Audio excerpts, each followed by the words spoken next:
Imagine for a moment that you are there. It is 30,000 years ago, and the world beyond your shelter is a frozen wasteland stretching to the horizon. The wind screams across glacial plains, carrying temperatures that would kill an exposed human in less than an hour. You are huddled with perhaps 15 others inside a structure made of mammoth bones and animal hides, the fire at the center crackling low, its smoke curling upward through a gap in the roof. The air inside is thick with the smell of bodies, of dried meat, of animal fat rendering in a stone vessel. You have been here for weeks. The blizzard outside shows no sign of relenting.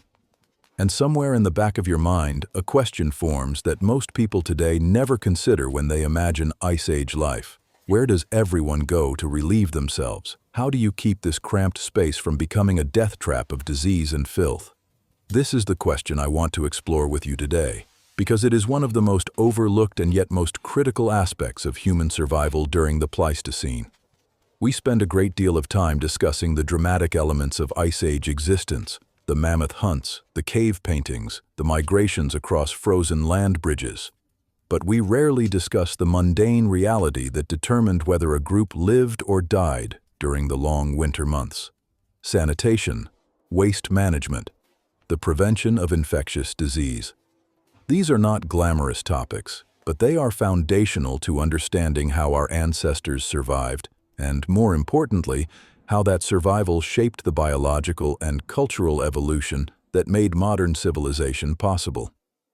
Let me be clear from the outset.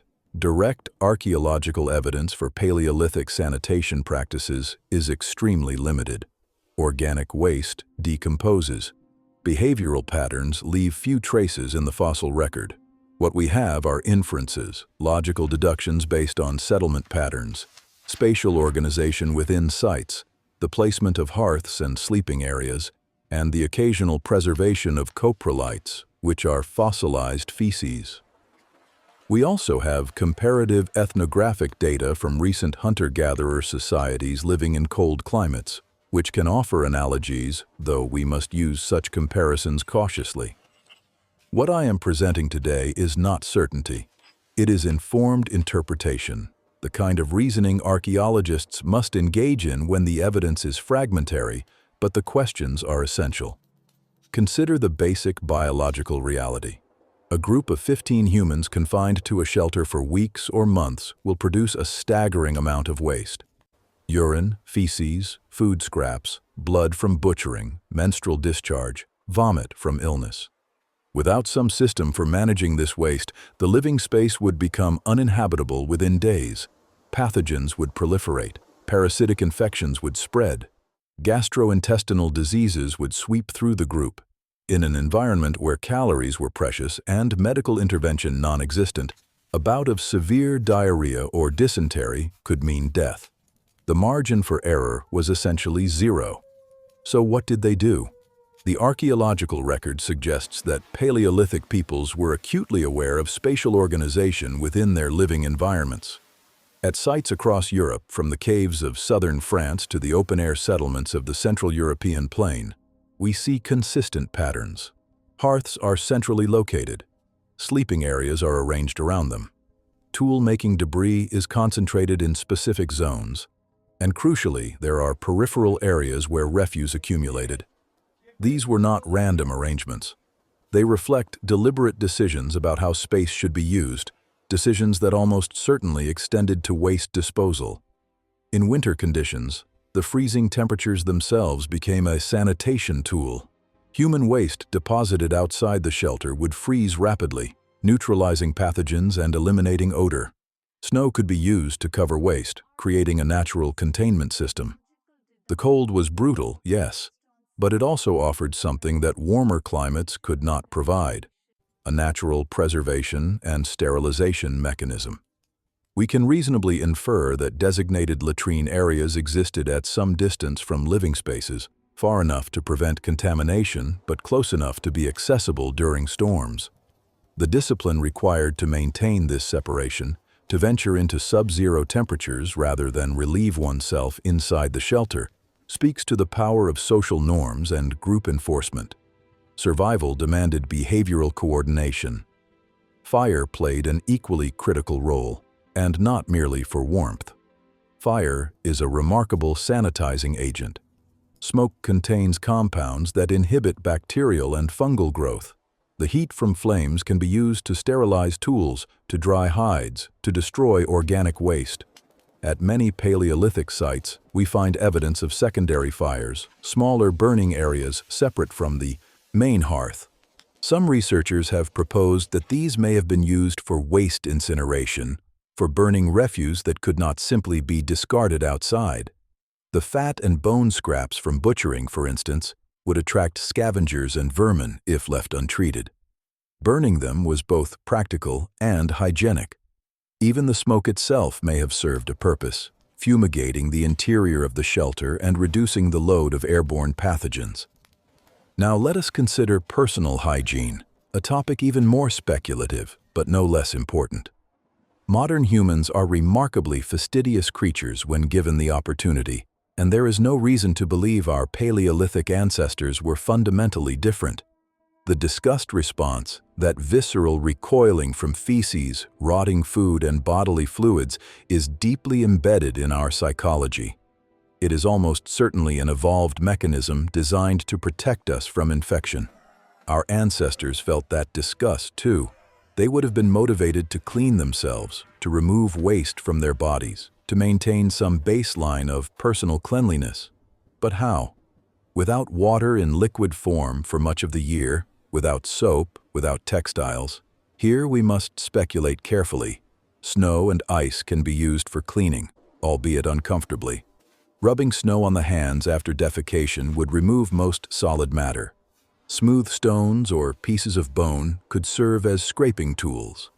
Dried grasses, mosses, and lichens, when available, would provide absorbent material. In summer months, access to flowing water would have made hygiene far easier, and we might expect that bathing and washing were regular activities during the warmer seasons.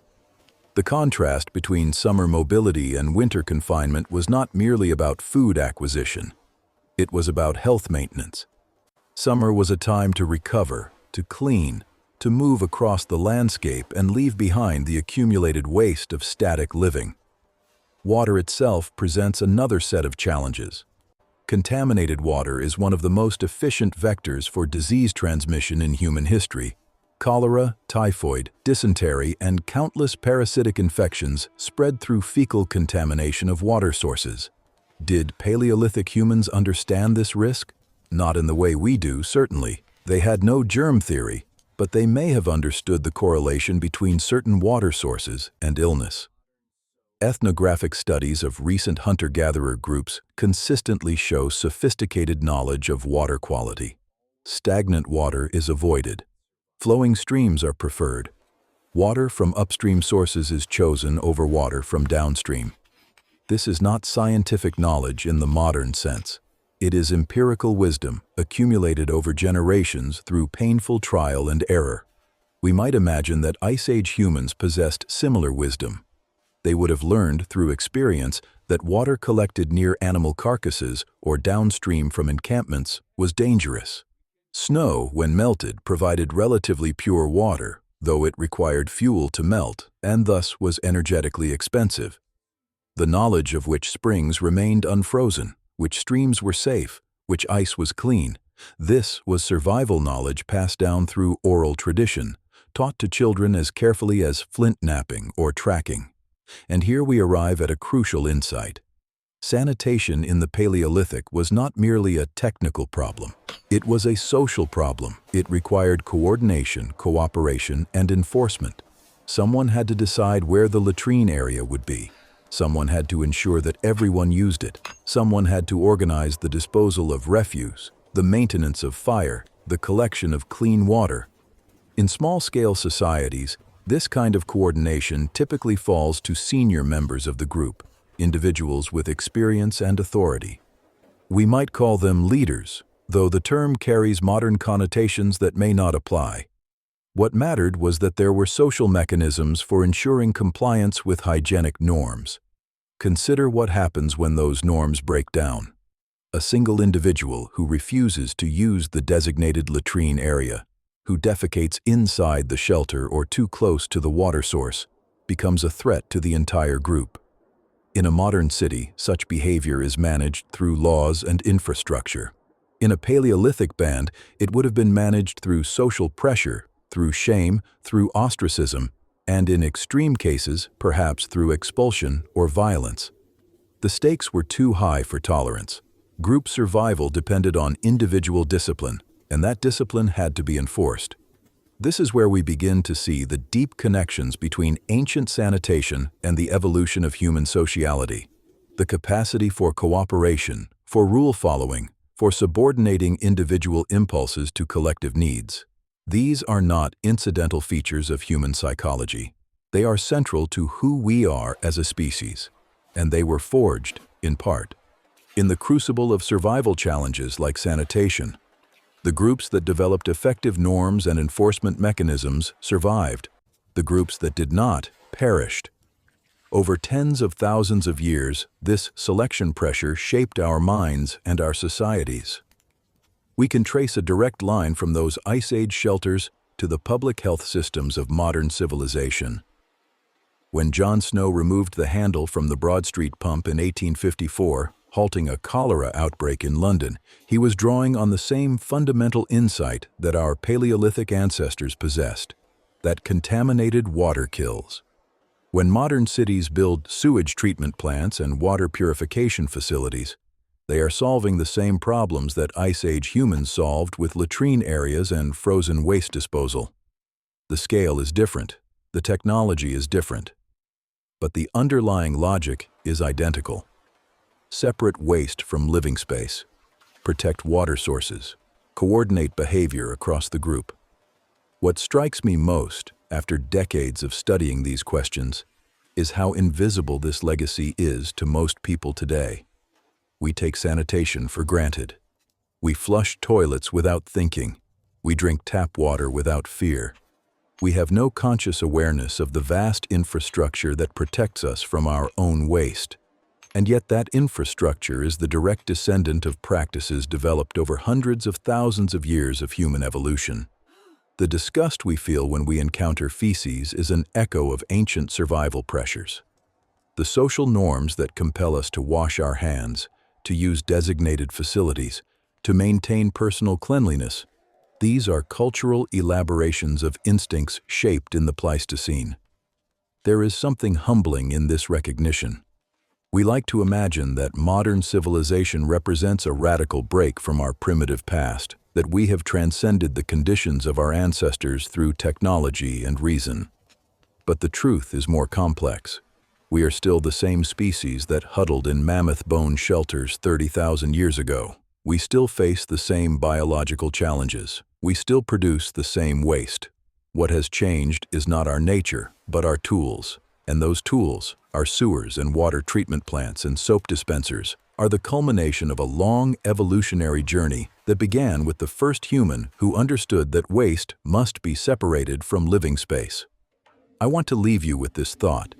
The next time you wash your hands, the next time you flush a toilet, the next time you drink a glass of clean water, consider the immensity of what that simple act represents. It is the end point of a chain of innovation and survival stretching back beyond written history, beyond agriculture, beyond the first cities, to a time when small bands of humans faced the raw power of nature with nothing but their intelligence and their cooperation. They could not have imagined the world we live in today, but they laid the foundations for it, one latrine area at a time, one fire at a time, one social norm at a time. The Ice Age was not merely a test of physical endurance. It was a test of social organization, of collective intelligence, of the human capacity to solve problems that have no obvious solutions. Sanitation was one of those problems, and our ancestors solved it well enough to survive, to thrive, to populate the earth, to build the civilizations that eventually gave rise to you and me. That is a legacy worth understanding. That is a story worth telling. And if it leaves you with a new appreciation for the mundane infrastructure of modern life, then perhaps it has done its job. Thank you for thinking alongside me today. If these questions intrigue you, I encourage you to explore further. The archaeology of daily life rarely makes headlines, but it often reveals more about who we are than all the monumental discoveries combined. The truth about humanity is frequently found not in the grand gestures, but in the quiet necessities. And few necessities are quieter or more essential than the simple act of keeping ourselves clean.